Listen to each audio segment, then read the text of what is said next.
Good afternoon, ladies and gentlemen, and welcome to our business profile, conversations with community leaders on a really important subject today, cybersecurity. We really have taken on a whole new adventure as all of us learn to work remotely, and we are using our technology more and more. To begin today's program, it's my pleasure to introduce the chair of the North Orange County Chamber of Commerce, Dr. Cherry Liebug. Dr. Cherry, as she's often referred to, is Vice Chancellor, Educational Services and Technology for the North Orange County Community College District. Her specialties include instructional technology, distance education, English, ESL, writing relationships of all kinds, library and information resources, leadership, and change management. I think we can all agree that those are key things that we're dealing with today. So welcome, Dr. Cherry. Thank you, Teresa. Welcome and good afternoon, everybody. You probably came to this webinar this afternoon with the same kind of anticipation that I did, realizing that in the middle of the coronavirus pandemic, there is another pandemic that needs to be paid attention to with equal measures and resolve, and that pandemic is cyber attacks. It is interesting to note that these two pandemics have quite a bit in common. First of all, they are both essentially pandemics because just like the coronavirus outbreak, cybersecurity attacks also take place on a global scale and happen every few seconds. Just like the coronavirus spreads from person to person, cybersecurity malware too can spread rapidly from computer to computer and from network to network. Third, cyber attacks have the potential to put you out of business, just like the current coronavirus pandemic is doing to businesses everywhere around the world. With businesses and education going remote, cyber attacks have been on the rise. Here are the top 10 cybersecurity threats businesses face right now. So I'm going to rattle off these top 10 cyber attacks. And some of the terms are pretty technical. I'm sure some of the panel members will address them. Or if you're interested, you can certainly ask questions. Make sure you pose your questions in the chat area. So the number one cyber attack is phishing attacks. Number two is remote worker endpoint security. So as all of us are going remote, whether we use laptop and mobile devices to do our work, the endpoint security is definitely a concern. Cloud jacking is number three. And number four is IoT devices, Internet of Things. And increasingly with the coronavirus pandemic, there's a concern about IoMT devices, the Internet of Medical Things. So that's becoming a concern as well. Number five is sophisticated and targeted ransomware attacks. That's on the rise as well. Number six are deepfakes. And this is really using artificial intelligence to impersonate or to create an identity that's not real. And number seven is mobile malware. As we rely increasingly on mobile devices, the vulnerabilities in our mobile devices are being exploited by bad actors, so to speak. Number eight, that's a pretty recent development, is the 5G to Wi-Fi security vulnerabilities. And I see Professor Ben Izadi nodding his head, and he'll explain to you a little bit more what that means. Number nine are the insider attacks. And with the reality is cyber attacks oftentimes can be prevented by external actors. We have tools and solutions to prevent those things from happening, but insider attacks are much harder to prevent. And number 10, application programming interface vulnerabilities and breaches, API, what we call in the IT area. So as we increasingly rely on API, the vulnerabilities, again, are being exploited by bad actors. So this afternoon, we're really fortunate to have 3 cybersecurity experts from Cypress College and Fullerton College to share with you the overall cybersecurity landscape, ways to protect your business against cyber attacks, and some additional information on career trends in cybersecurity. So we are really, really fortunate to have 3 preeminent cybersecurity experts to share their information with us. So our first panel member is Professor Ben Izadi from Cypress College. Ben is an educator with more than 20 years of experience in teaching and research. He has served as an assistant/associate professor of biological and agricultural engineering at the University of Idaho, Moscow for 9 years. His responsibilities include teaching engineering courses, conducting research, advising undergraduate and graduate students, and presenting and publishing papers. He has been serving the Computer Information Systems/Business Division of the Cypress College as a professor since 2002, a long time. His responsibilities there include teaching basic and advanced computer networking and cybersecurity courses, managing grant funding, and preparing students for employment through internship and other opportunities. He's a busy guy. Our second panel member is Professor Anna Carlin from Fullerton College. Anna is a CIS instructor and director for the FC Hornet Security Education Center at Fullerton College. She teaches Introduction to Cybersecurity, Network Security, Ethical Hacking, Operating System Security, Personal Computer Security, and Introduction to Information Systems in the Business and the CIS Division at Fullerton College. Anna serves as co-PI, Principal Investigator on a National Science Foundation grant to support workforce and curriculum development in digital forensics and incident response. She also has over 15 years of experience in IT audit, software development, and operations management. Anna currently serves as a director and academic relations chair for ISACA Los Angeles. It's information security related organization. Our third panel member today is Professor Russ. I want to make sure I say your last name correctly, Professor Russ, Alizadeh, Yes. and also from Cypress College. Russ began his technical, managerial, and academic career in computer science and information technology in 1987 by joining CSU Fullerton after graduating from the St. Mary's University of San Antonio, Texas, with a Bachelor of Arts degree in computer science and Master of Science degree in computer information systems. He later joined British Petroleum, where he worked for 9 years as a senior information systems specialist. He spent another 5 years with Bank of the West, formerly Sanwa Bank, in the following positions: Senior Open Systems Team Lead, Emerging Technology Support Engineer, and Enterprise Information Security Manager.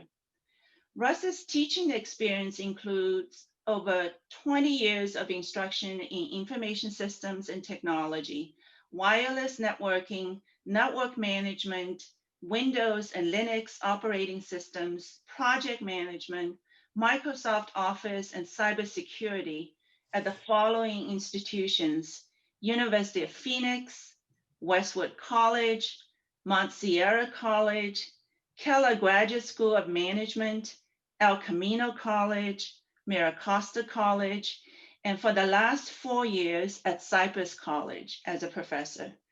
He is currently serving as computer science and cybersecurity faculty advisor. and he has a number of certifications that I will not list. And so without much ado, I introduce our esteemed panel.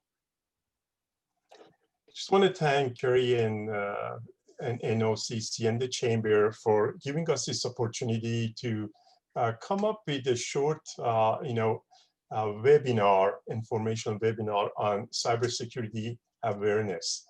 I'm going to go through basics of cybersecurity. Who is responsible? What are the basic keywords? What type of attacks you expect? And how we make a safe internet environment.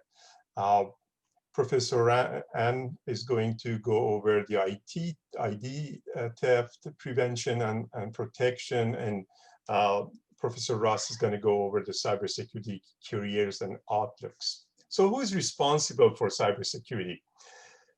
You as an individual, you are responsible to not only protect your own data, protect others' business, and also the nation. But in order for that to happen, we need professionals to also step forward. So if we combine individual responsibility and the professional workforce, we have a better and safer environment.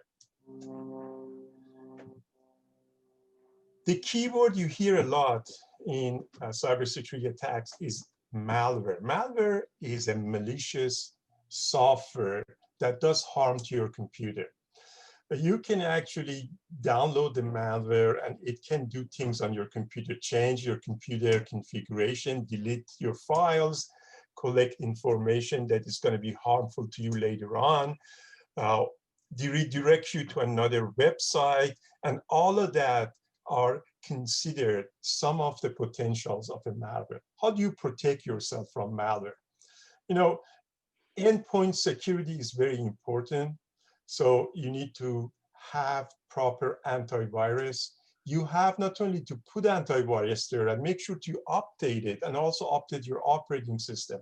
So all of these patches that you get is really important. And knowing that you need to kind of install them, but the vendor knows there's something wrong and there is some backdoor open that they're trying to close. So by all means, install the updates. Do not download untrusted files or click on email links that you don't know who is that about. And back up your data, because no matter what, you might lose data. And most of all, go through what we're doing today more often. In other words, be aware of the status of cybersecurity overall.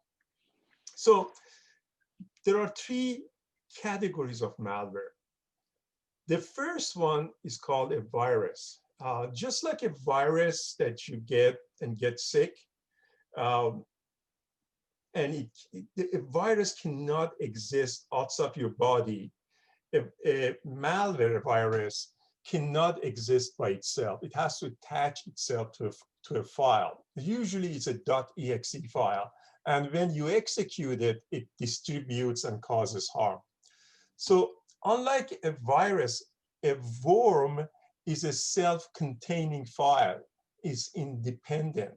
A worm basically thrives into getting to your resources and slow you down. The key word for a worm is replication. Replication and occupying your resources. The third category is called Trojan horse. It's a non-self-replicating, unlike worm, but it's kind of like what you see, it is not what it is. For example, you see a screen that says username, password, you type it in, someone in the background is picking up that information, or a Trojan horse. One of the major attacks are ransomwares. Basically, in a ransomware, you download a malicious software and it locks your computer and encrypts all your files and folders, and then offers a solution to you too. If you pay so many Bitcoins, and by the way, it's very hard to trace Bitcoins, then it's going to give you a key to unencrypt your files. Billions of dollars have been spent, and I would tell you that some big companies have paid the ransomware because by regulation, those data needs to be recovered. So how does a ransomware works? You get a phishing email or a malicious attachment, or someone uploads something on your computer and you click on it. By doing that, you basically unload the software and it's going to block your network access and encrypt your files and folders. And then you're offered a way around it by asking for ransom and paying Bitcoins. So what should we do to prevent it? Back up your files regularly. I'm just going to tell you what happened to my wife's business. Got a ransomware and we couldn't pay, so we had to delete everything and put the data back, recover it from the backup. So that was very important. Establish layered defense, so not just antivirus, you need firewalls, you need intrusion detection system, you need a lot of different ways to secure your system. Make sure that you always update your applications and operating system. Make sure you read about the status of cybersecurity and you're alerted about the type of phishing emails that are coming by. Don't be hesitant to ask experts for advice, and don't you ever open up something that is suspect. In terms of social engineering, this is the #1 way the attackers get information about your system. In other words, they impersonate. They call this, for example, the secretary of the business, and they say, I'm so-and-so, I forgot my password. Can I get a password reset? Who do I need to talk to? And they extract information. They can do the same thing through phishing email or through text and phone and get more information extracted.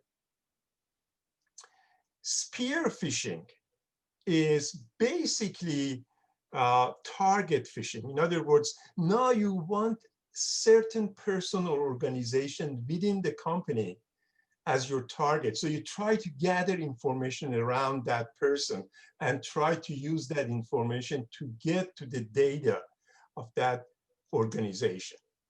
By the way, at this moment, as we speak, there's a spear phishing attack on the NOCCCD organization right now. Oh my God. Yes. Those are and what they do actually is they go to Facebook, they find that person's family and the birthday, and they start sending familiar emails until there is a click and the download of the malware.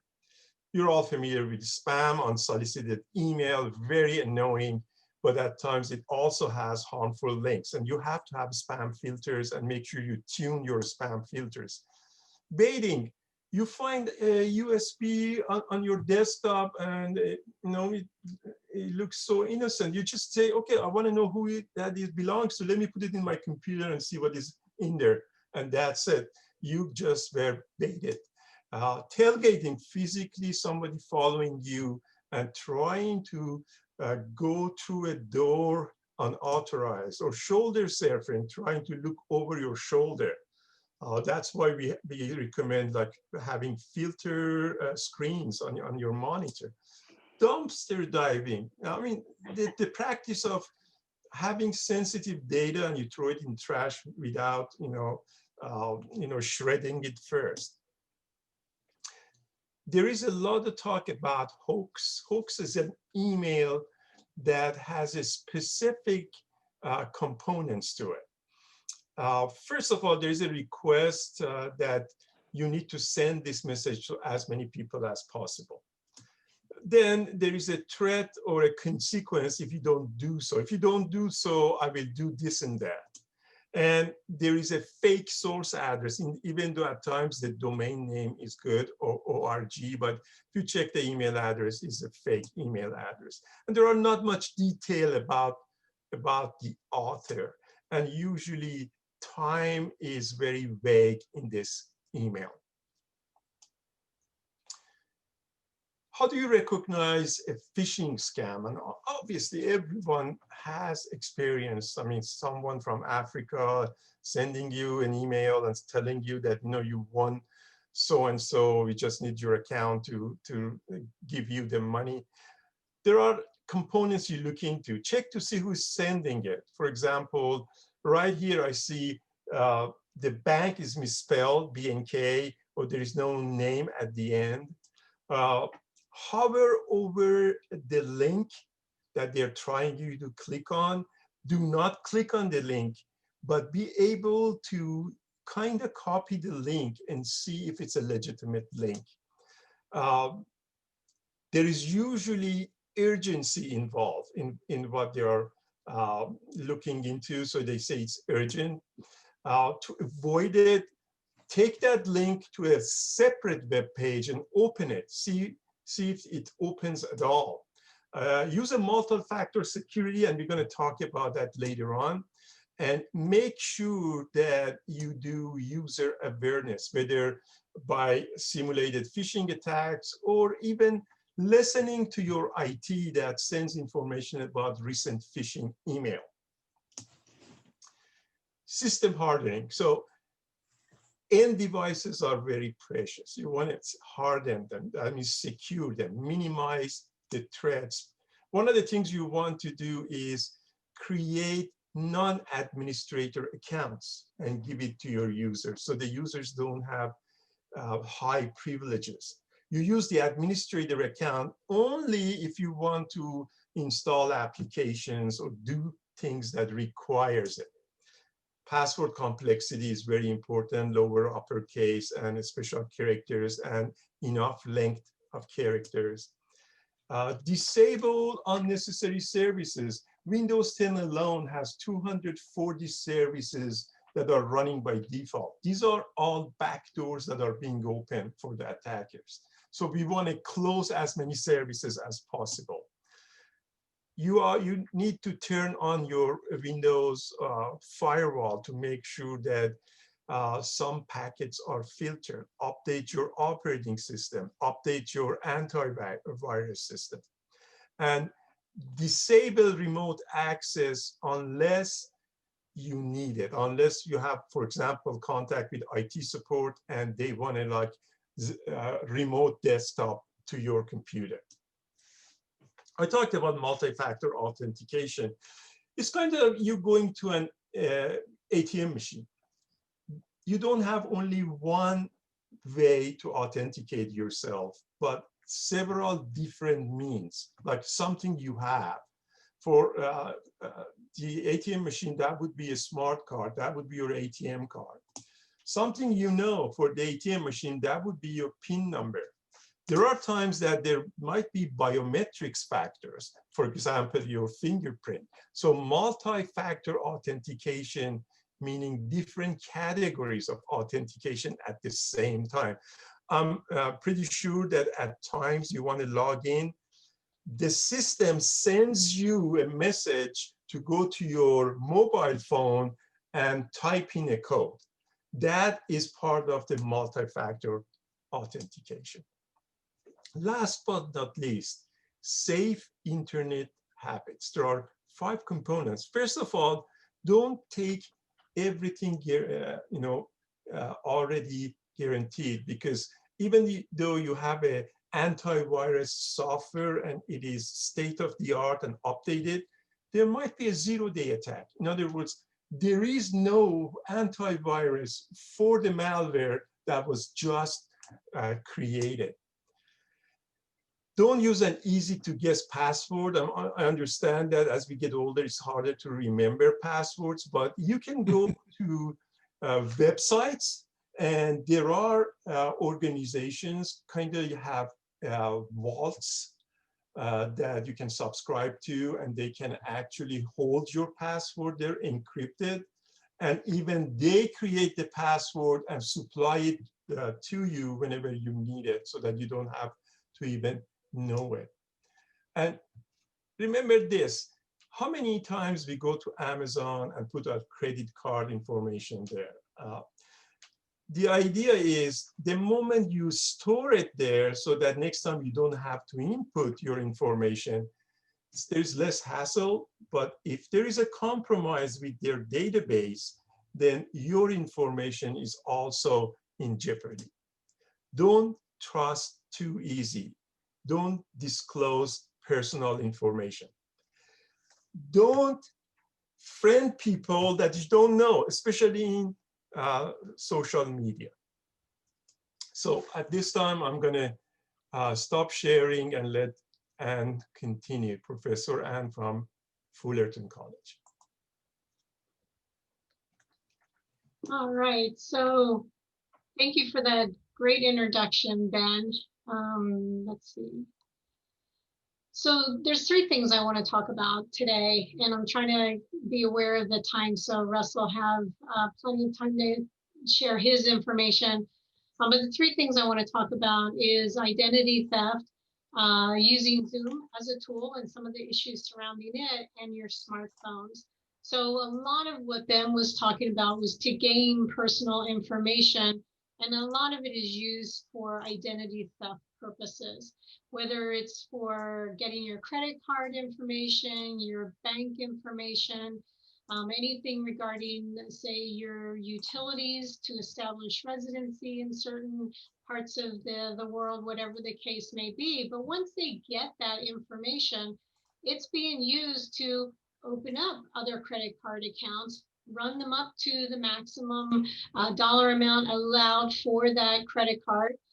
20% of them are new accounts in your name, or just running up an existing account that you have. And they can do it pretty darn fast. I had a Lowe's credit card that was used in 3 different parts of Southern California, all within a half an hour, and they were easily 40 miles apart from each other, and it went all the way up to the limit for my Lowe's account. And I couldn't understand why it didn't work the next time I went in there. And then the other thing is going through your bank accounts and bleed them dry. And what I try and share with students is that when you use your debit card, they can go through your entire account, and then you have to prove to the bank that that was fraudulent activity. They do their investigation, and they give the money back. That could take months. With a credit card, in using that, you dispute the claim, it's automatically kind of put on hold. You're not responsible for it until they conduct their investigation.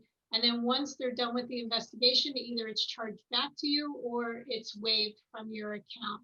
So there's a big difference there. And the bottom line is we all need to be very aware of our personally identifiable information, or PII. Our field has a lot of acronyms and we love them. But it is a group of information that is unique to you that will then give you access to other money or other resources that you don't want them to have access to. So we always look at that Social Security number is unique for each and every individual. When you pass away, they wait 3 years and then they reissue your Social Security card. Don't give that to anybody. My teenage son used to leave his card in his wallet, and he was terrible at keeping the wallet in his back pocket. So I broke him of that habit. They're looking for your email address, your telephone number, physical address, good old driver's license number. If you've got a passport, that's another really good one to get your hands on, your birth certificate. Library card, not so much, but it's another piece of information that can be traced back to you. Your birth date and your birthplace, and of course, mother's maiden name is a big question that's also used for, okay, if you forget your password, usually, what is your mother's maiden name? Well, I can go out to Ancestry.com and most likely find that. So I encourage people to not post their family trees online, because you're going to have a lot of that information. You've got birth dates. And so there's one way of shutting down that piece of information is don't post your family trees online. But social media, people, I'm surprised at what they're sharing out there. It gives you a sense of who they are as an individual, the stores that they frequent, and then also the potential passwords that you could create based on that information. When I worked in IT audit, my job was to evaluate the security over systems. I would do social engineering, much like Ben was explaining. I'd go sit in their cubicle and I'd say, oh, your pictures of your dog or your kids, what's their names, when were they born? And they thought I was just being a friendly person. Now in the back of my head, I'm thinking of, here's all the different passwords I'm going to put together and try and see if it works getting into their accounts. And as you upload things into social media, especially pictures, if you haven't turned off the geolocation on your phone, it's also uploading a lot of metadata as far as where you were when you took this. So you've got the coordinates. What time of day was it? What kind of device did you use? So we try and turn off all that information on our digital devices and make sure that we also secure our medical information, our banking information, any kind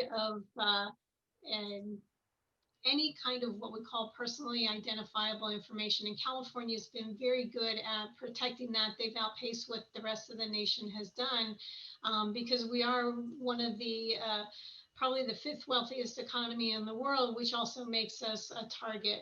And so how you can protect yourself from identity theft is anywhere that you write this information down, make sure you secure it, whether it's in a safe or if you scan it, password protect, all of that. Ben talked about having strong passwords, and I think Russ is going to harp on it again. We know passwords are weak. We're trying to figure out a way of replacing those to authenticate people logging into systems. Ben touched on the suspicious emails and the websites. Really look at your financial statements. Look at your credit card statement. Is there anything on there that seems unusual? Even those charges that are for $1. I had one for a hot dog stand in Coney Island. I hadn't been to New York in quite a few years.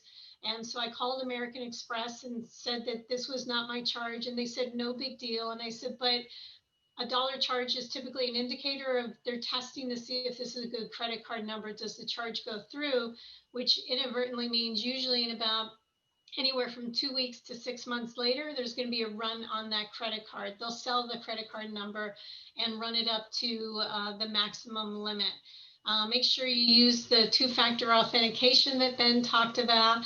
But also, as you connect to public Wi-Fi, you go to Starbucks or any of those other areas where you can easily connect to it, make sure that you have an additional safeguard in place that's going to encrypt it. You can run on the unsecure network, but your transactions or whatever interaction you're having would be encrypted from end to end. And so if you have, say, McAfee for antivirus, they typically add that on as one of their products. And you can get that on your mobile phone, you can get it on your desktop, you can get it on your tablet. So there's a lot of tools there to help you to do that. And with going into the holiday season, there's a lot more money flowing around and we have to be careful with it. So make sure that if you do walk into the stores and they say, hey, fill out this, paper application, don't do it because you don't know if they actually secure that piece of paper. Look for skimmers. Typically, you'll see them on gas station pumps, ATMs at the bank, and it's a hardware device that will fit over that as you're inserting your credit card and pulling it back out, it's recording all of that information, and it's gotten sophisticated to the point where when it stores the information on the device, they can now wirelessly connect to it and download that information. They don't have to go and dismantle it from where they put it. And some of them look really slick. So be aware of wherever you place your credit card. Don't look at suspicious links. And when you shop online, look for that lock padlock. make sure it's HTTPS on the website link to ensure that it is going to be secured, your credit card information. If the situation occurs where you are a victim of identity theft, please report it to the Federal Trade Commission. They are the ones that will start the process of the investigation, and also if you're in the situation where you need to start a recovery plan to take ownership of your identity again, then they have resources to guide you through that whole process, which could take months. My dad's friend, it took 2 years for him to entirely get back his identity. And the only reason his was caught was he was an individual that liked to go into the bank branch and had gone in, and they said, "Oh, so you moved residence?" And he said, "No, I haven't." And they go, "Oh, we got a change of address for all of your bank accounts." And that's when they realized something was going on. But it took him a couple of years to actually get his full identity back. So look for some of those early warning signs so that you don't get into that situation. A lot of things are virtual now, so we're using Zoom. And so what we want to do is ensure that if you are using Zoom, there are some settings in Zoom, and actually I should just use the next slide, where you want to have individuals register for the webinar, much like we did here today, so that then they're giving the link to view it. And you have a higher degree of assurance that these are individuals that aren't going to bomb the session and come in and try and disrupt things. Don't hear much about that going on. As you can see, I've got a virtual background. I'm branding for the Fullerton College programs that we have in place here today, and you're not seeing anything in my office environment here at home that could potentially give you some glimmer into potential passwords for me. Screen sharing should only be done for the hosts themselves.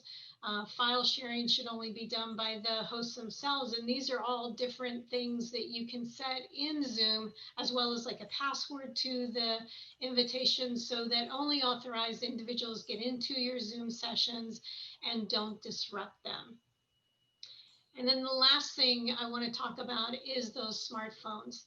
Those are mini computers. Who would have thought the big bricks that we had so many, I should say, decades ago?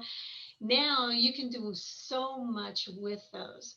As Ben mentioned, you want to enable multi-factor authentication. Turn off your Bluetooth and your Wi-Fi if you're not using it. There are known exploits out there to hijack your Bluetooth. Make sure you put in the Find My Device, turn it on, whether it's a Droid or an iPhone. They have those types of features that in the event that you misplace it, you'll be able to identify it. And there's other features that may allow you to remotely just start wiping it if it looks like it's fallen into somebody else's hands. And make sure you use that lock screen. There's still quite a few of my friends that think it's a burden. However, if you leave your phone down someplace, you're giving somebody total access. And if you save all your IDs and passwords in your phone and they're not encrypted, they're going to have access to all of your resources.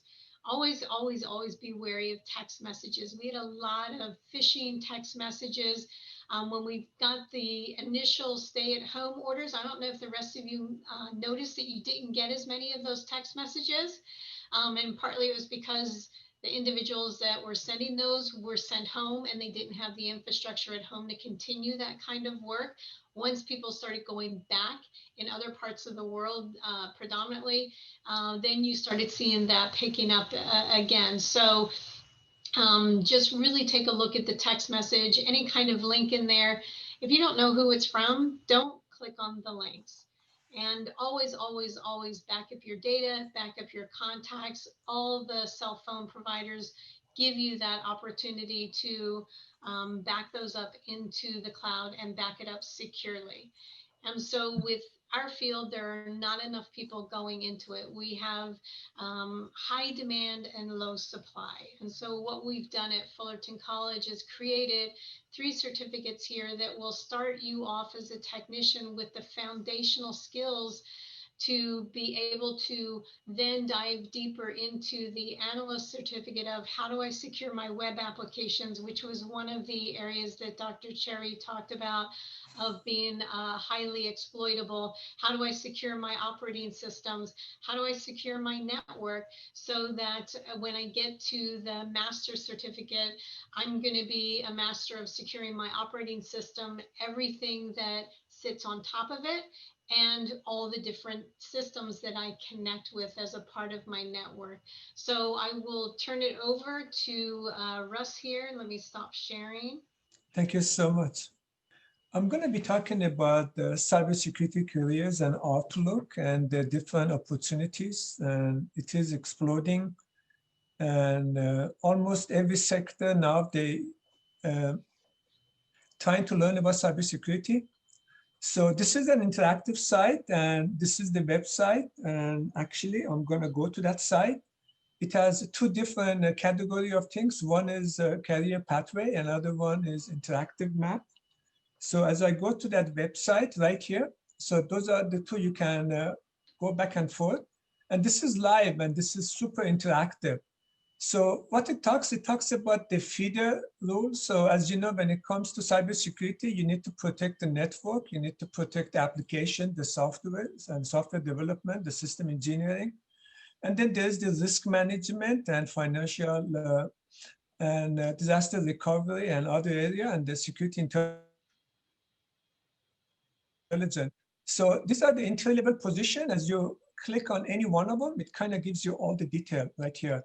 As far as some and the education level that they want, and some of the certification that they desire, and the job openings in this area, and the type of pay, and the job titles. And again, you can do that with any of this area, and then you will get that detail. This is one of my favorite sites, as you can see. And if you go to the interactive map, so this is start with the national level, and it goes by the state, and it tells you as far as the opportunities in each area. You can kind of see it here. You can also zoom it in metro areas, and it gives you a breakdown, and you can actually, go into that. And then each area you select, then it tells you, and you can also move this, and you can see different states. Again, this kind of goes about the job titles, so you know what is in demand in different states. East Coast, West Coast, they have different need, and you have Texas, they have different type of opportunities and requirement, depend on the type of industries and military installation and others. And then in each of the location, it talks about the different security, like cybersecurity. As far as the #1 certification in the nation right now is CompTIA Security Plus, as you can see by far. And then all this other area. And then these are the different category of responsibilities in each one, they break it down. So again, this is, and also gives you the public sector in case more and more public sector jobs are opening up. And you can also break that down, and you can see the different demand for it, and the private sector.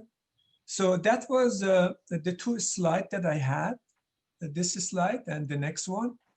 And then what I did yesterday, I went to Indeed.com, and I always recommend this to my student, any kind of field that you want to get into. Select the area and then the keywords, and use multiple keywords. I did cybersecurity in Orange County, and I selected, by default, this is 25 miles. And then there were almost 1,000 jobs. And then it had all the listings, again, all 1,000 of them. And then what I normally do, I click on any one of them, and I have my student do that. And it gives you the job requirement, the job description, the certification, the education, and other desirables and requirements that they have, and to give you some idea as far as the demand. This is also in a very high level. In cybersecurity, I compare it to medical field. There are many, many specialties. It is a huge, huge industry. There is the technical aspect of it, and there is the administrative aspect of it. So in here, they give you 10 of them, and they list it for you. We're going to share this file with you so you have it. And then this also kind of gives you some of the same information as far as different category of jobs. Some of them, again, you don't need to be super technical, like to become an auditor or to become a compliance officer. You could do for healthcare, for financial institution and others, or for defense contractors. They all have to abide and they have to live with all the security regulations and compliances. And it's a full-time job for many, many people.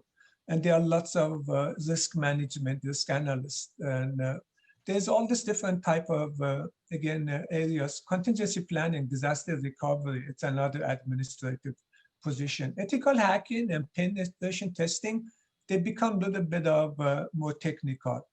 And then, as it was mentioned in the previous two presentations, all the malware and all the different hacks you get, it's all programs.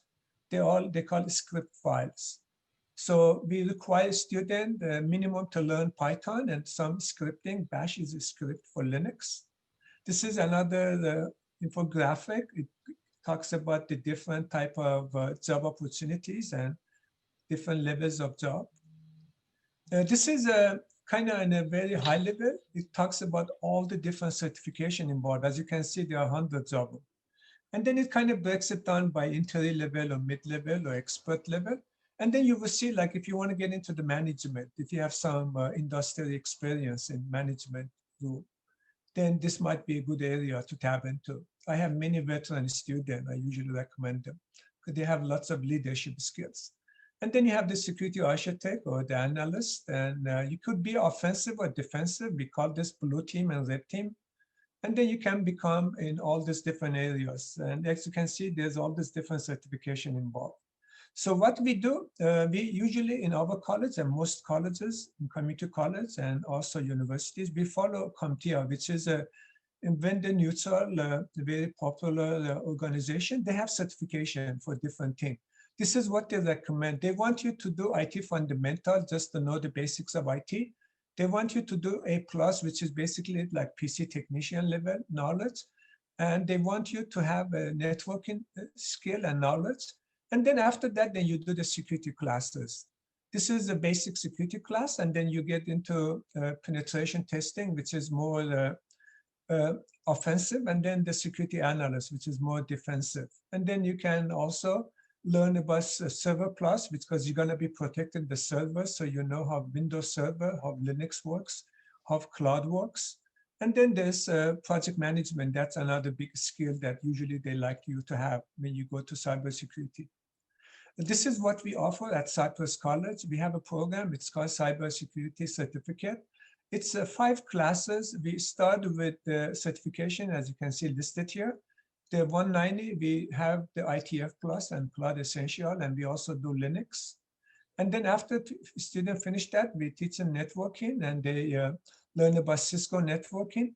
And then after that, then they do the Security Plus. This is this course here, and then the ethical hacking, one of the more advanced classes, and penetration testing. And that would be this class here. And then again, we like them to have a Python and also some cloud background, because they're going to be protecting that environment. They need to know how it works. We have some what they call second level certifications or emphasis or concentration. So they could do Cisco networking. This is very popular. And then they could do virtualization or cloud computing, or they could do sysadmin and tech support, or this is a new one we're going to start in fall, or they could do development, security, and operation emphasis. If they do any of these two, then they get the cyber defense certificate. And if they do that, they can take some general education, and then they will get the Associate of Science degree. And many students go that path, and then they transfer to a 4-year university, and they hopefully continue with the 4-year degree and other program they have. That is the end of my presentation. I'm gonna stop my share. Thank you so much. Thank you, Dr. Cherry, Anna, Russ, and Ben. This has been a really informative program. We will be sharing the slides to those who registered for the Zoom program, and others who wish the slides that are on our Facebook feed. If you want to email me at tharvey@nocchamber.com, or message me through Facebook. We will be happy to share those with you. I also was able to put the panelists' emails in the chat file.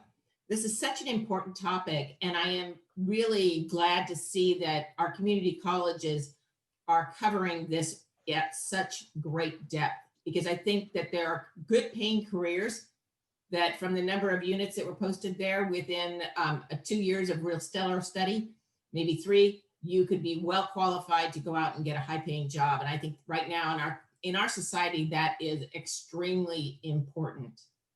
I have many students from police department, from sheriff, from Marines, National Guard, and Army, and Homeland Security, and they all learning cybersecurity. That's an next frontier, unfortunately. I think you are absolutely correct. Without a question, it's a wonderful opportunity for students to be encouraged to explore a career that is going to provide a great living for them. We will be also sharing this Zoom program on the Chamber's YouTube channel, so look for this next week. It should be posted. Cherry, do you have any closing thought before we close out this wonderful meeting today? You know, I just want to thank our professors once again for spending some time with us to address this really very critical topic, especially at this time in our country and globally as well. So thank you again. Have a pleasure. Great. And with that, we're going to wish you a very safe Thanksgiving. Make sure you mask up, keep your distance, stay home if you can. And we'll be back after the holiday with a new program. So thank you, all of you, for joining us today. And I'm sorry, anybody has question in case? I don't know if there's time. I don't think there's time right now. And I think your programs were so very thorough that we were able to take care of those right live. So thank you again, everybody. We really appreciate your participation. Thank you to Russ, Anna, Ben, and certainly Cherry. Have a great week.